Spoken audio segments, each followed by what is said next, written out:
If you're a new user to Reason Studios, it might not be immediately obvious how one would set up and use sidechain compression. Unlike other DAWs which use buses to route audio and trigger compression, Reason uses a system based on cables and patch bays similar to what you might find in a real studio. Here I have this 8-bar Rhodes loop. It sounds great by itself, but I might want to give it a pumping effect to help it fit in the track. What we need to achieve this effect is a compressor. So I'll go ahead and set up an M-class compressor under my Rhodes device. Until we send a signal to the sidechain input, the compressor will function in its regular way. You can tell because the sidechain active light over here is not illuminated. So how do we do it? If you hit Tab on your keyboard, it will take you to the rear of the rack devices and will now show you the inputs, outputs, and patch cables. Here's a little tip. If the cables are getting a bit too confusing, you can make them transparent by pressing K. If they're still too confusing, you can change how they appear in the Appearance tab under Settings. Now, we need some kind of signal to send into the compressor to tell it when to turn on and off. I have a drum loop set up here in an instance of redrum. I have all the other samples muted for now, just so we can hear the bass drum. This quarter note kick drum will be a perfect signal to send to our compressor.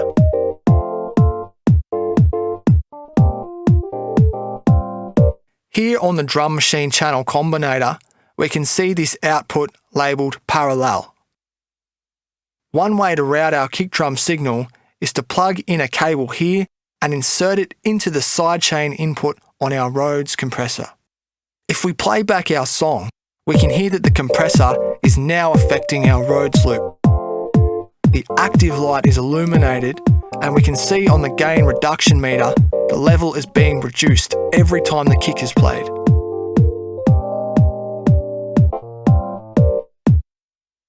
We can now dial in some settings to get the desired effect.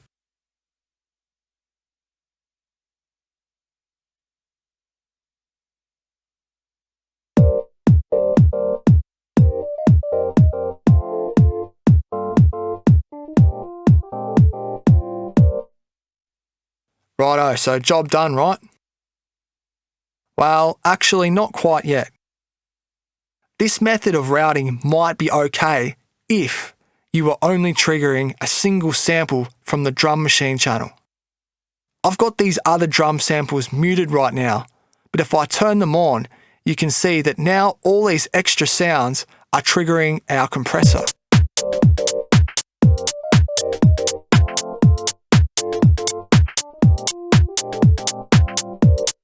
How does one play all the samples of the loop, but only send the kick drum to the compressor? Here's one way. Hit Tab to get to the back of the rack again, and let's go ahead and unplug the compressor from the parallel output. Here on the back of the drum machine is an output labelled Send Out 1 and 2. What this does is let us send out signals from any channel on the drum machine to anywhere we want. Patch a cable into Send Out 1 and plug it into the sidechain input. Then if we go to the kick drum channel on the drum machine, we can turn up this little dial labelled S1 and this will send only our kick signal to the compressor.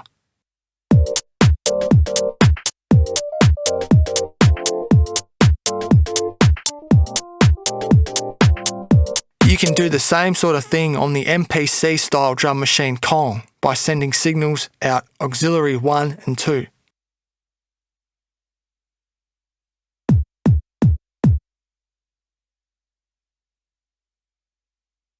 I'm going to take it one step further now. Although the method I just showed you is perfectly valid, you might eventually run into a few problems. For instance, what happens when you want to sidechain compress more than 1 or 2 instruments? Or what if I want to send multiple sidechain triggers from different instruments and combine them as one? Well, fortunately, there is a solution to this, and it's called the Spider Audio Merger and Splitter. What this allows you to do is combine up to 4 output signals and combine them into one. It also gives us 4 outputs that we can send to 4 different compressors. If this is confusing, this will all make sense in just one moment. So I'll show you how this works. I'm going to unplug my Rhodes compressor cable and repatch it into the first slot on the Spider. If you then connect these cables here in the middle, we can now use the outputs. Instead of having just one trigger, now we have potentially 4. I'll take the first output and plug it into our compressor again, and if I hit play, you'll see that the sidechain is being triggered.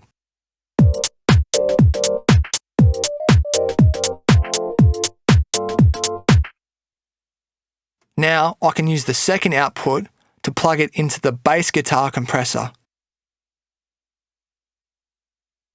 And I can take the third output and plug it into the Thor compressor.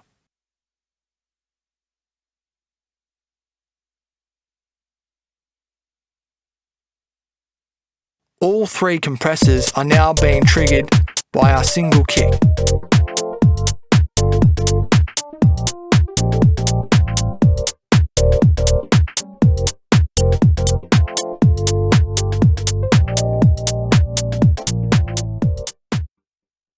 You can see I've got these 3 other Spider devices here. If I take the last available output and patch it into the first slot on the fresh Spider, patch these cables across, then now I have another 4 outputs to use. I can chain together as many of these as I possibly could need. This means as many outputs as I need to go to, theoretically, as many compressors as I need. Okay, let's change the kick drum pattern. Now that it's not playing quarter notes anymore, I might also want a snare to be a trigger that activates our compressor. Cool, I could just turn up the S1 knob on the re-drum and that works fine. But what if my snare was on another drum machine or on another channel? Well, we could take the output of the snare drum machine and plug it into the Spider to combine the signal.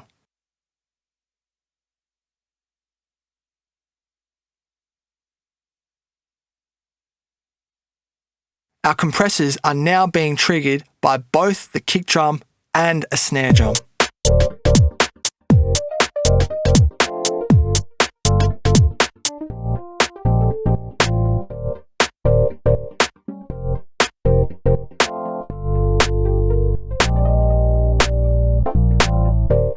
I like to set up my trigger a little bit differently. I typically would use a dedicated channel with a short audio sample to trigger the compressors. You can set one up like this. Go to the drum supply and then snare samples. What I'm looking for is one that has a lot of attack and a good transient. This will do. So drag it into your arrangement window.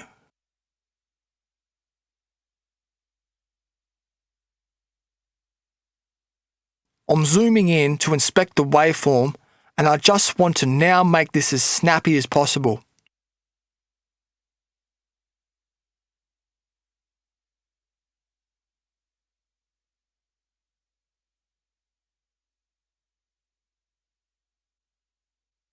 I might also want to shorten the length of the sample.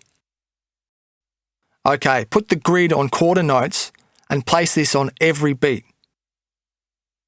You can use Control D or Command D to duplicate the samples. If we hit play, you'll hear it's triggering on every downbeat. It's not very nice to listen to and we don't want to hear it anyway, so in the mixer section, hit the mute button. Now, inside the channel combinator, add a few Spider devices and we'll go ahead and chain these together.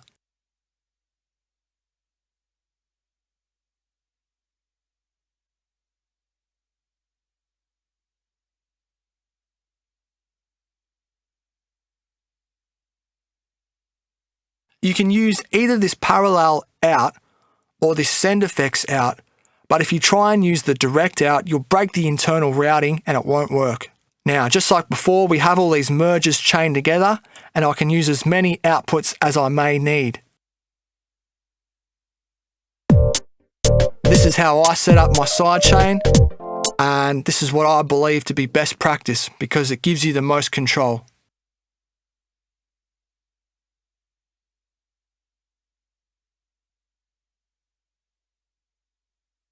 Right, here's a few extra tips.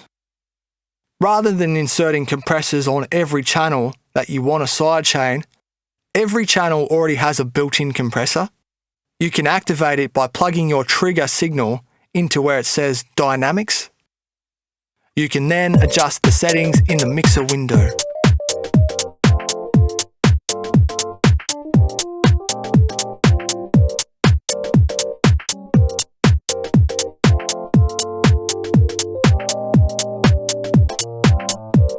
You could also route all the instruments you wish to sidechain to a single bus.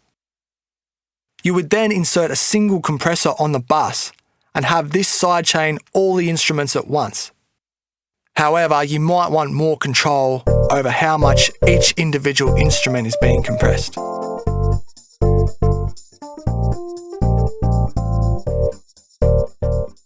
If you go to factory sounds, then all effect patches, then gating and choppers, you will find these synchronous patches that will automatically sidechain for you.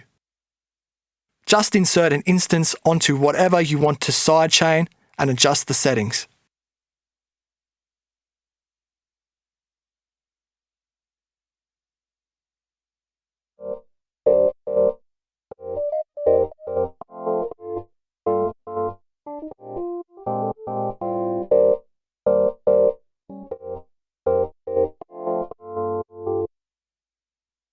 So that is everything you need to know about sidechain compression in Reason Studios.